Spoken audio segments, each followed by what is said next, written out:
বিহু 10টা বজালৈকে মানুহে বিহু খাব, 10টা বজাত ঘৰত সোমাব, ৰাতিপুৱা 6টাত আহি আকৌ মেজি জ্বলাব। কিন্তু ৰাতি ভেলাঘৰত থাকিব নালাগে।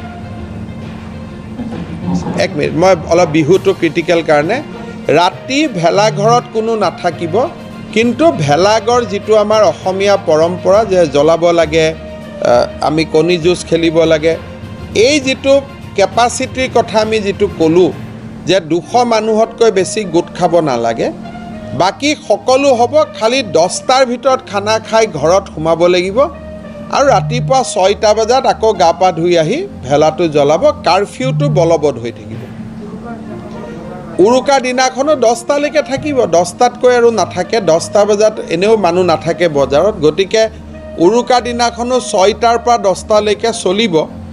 আপোনাৰ মোৰ ঘৰত যদি নিমন্ত্ৰণত আহিছে কোনোবা উৰুকা খাব, 10টাত মোৰ ঘৰলৈকে ঘূৰি যাম, অলপ উৰুকাৰ খোৱাটো অলপ সোনকালে বনাম।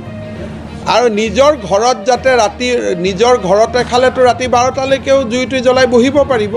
কিন্তু সামাজিক যি ভেলাঘৰ, ভেলাঘৰত ৰাতি কোনো নাথাকে, ৰাতিপুৱা 6টা বজাত আহি ভেলা জ্বলাব।